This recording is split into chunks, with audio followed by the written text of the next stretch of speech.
Hello, Ryan here, aka Mac, and welcome. In this video, I'm going to discuss what I think is the best option for running a fully loaded Hull E on a long distance haul, taking crew and escorts into account to get the best profit while remaining safe. As always, a massive thank you to all my patrons. Thank you so much for your support, guys. If you do enjoy my videos and would like to support my channel further, follow the link in the description to my Patreon page. Now obviously these videos are way off in the future, considering Star Citizen is not going to be ready for a few years yet, but the intention is to keep my excitement and hype for the game going, and hopefully help you do the same. This series is generally what goes through my head when I think about possible scenarios we could experience in Star Citizen, from cargo running, large-scale FPS missions, all the way to things like farming on a planet or in an endeavour. Not only that, but being an org owner, I hope to gain ideas and knowledge from what we talk about, so please be sure to comment below with your thoughts on the matters, as I am by no means an expert, but I do ask that you remain respectful to other people's opinions and views and refrain from arguing, as it is all very speculative at this time anyway. So today I'm going to discuss and elaborate on one area of Star Citizen which is pretty much going to be one of the backbones of the game, which is cargo hauling. Now I'm not talking about running a few hundred SCU with a couple of mates, I'm talking about bringing out the behemoth Hull E and what running a large scale hauling job could involve. Now this is purely my own thoughts on the matter, so please be sure to comment below and let me know what you think about it and how you would do it as well. So firstly, let's look at the Hull E and just get an idea of its size and what it takes to run a ship of such magnitude. Now it's 372 meters in length, it has a crew of about 4 to 5 and its standard cargo units, which are obviously subject to change, but it's about 98,304, so it's going to be big. For the crew, personally I would like it to consist of a pilot, a co-pilot, an engineer and a comms officer. I think the co-pilot can be the navigator, the one who plots the course, which is actually quite a big responsibility to ensure that you have maybe stops for refueling yourself or your escorts, knowing what is safe space and what is dangerous areas of space, and ensuring that your path takes you through the large jump points, as you won't be able to go through any other scale ones. Now the engineer will be responsible for power allocation and keeping the ship running. There is a potential for extra engineers if the money allows, but having one, if everything goes well, should be good. The comms officer to communicate with the escorts, with the rest of your crew, and other ships in the vicinity. And I would also likely hire 4 to 6 Marines to stay on board for the duration of the trip to provide security in the event of a boarding. While on board, they can also patrol the ship to ensure that everything is tickety-boo and just give that extra security on board. So assuming you have the cash for the cargo, you have your crew established, and you're practically ready to go, you're going to need escorts. This is obviously one of the biggest discussions with this type of scenario. More escorts means you're more safe, but you get less profit. Less escorts mean less safe, but more profit. So striking that balance is going to be tough, and depending on where you are going and what sort of space you're traveling through will determine the amount and type of escorts you need. There is also the potential to have increased security escorts while traveling through known dangerous areas.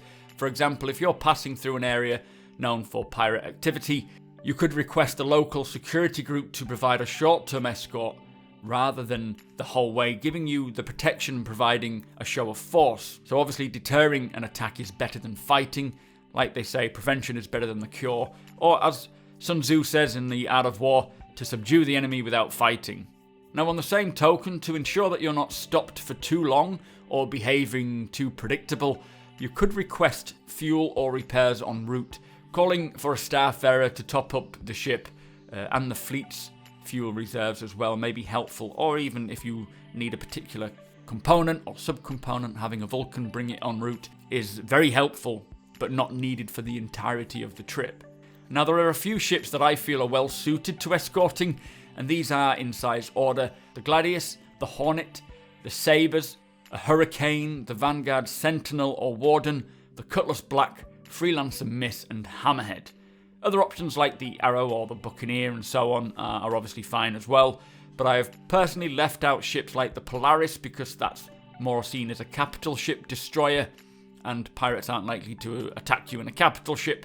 The Valkyrie and the Hercules, as this is more seen as ground support and anything larger than the hammerhead as well, as cost-wise it just won't be viable when you take into consideration the running costs and crew. Now when it comes to the financials of it, the revenue potential for running such a large-scale haul, depending on what you paid for the cargo, will likely result in millions of UEC, so it's fair to say you have quite a large pot to play with and pay escorts with. However, you don't want to waste it. So personally, for a full duration escort for the whole trip, I would probably go for 1 hammerhead and 2 vanguards, likely a warden or maybe a warden and a sentinel. With this, you're looking at a crew of about 8 for the hammerhead if all the turrets are manned, 4 more crew for both the vanguards, meaning about 12 in total. Tally that with the marines in board and you're looking at about 16 to 18. Now let's say they get 10,000 apiece, as they are expected to put their lives on the line. That's about 160 to 180,000. The regular crew costs about 5 to 7 each.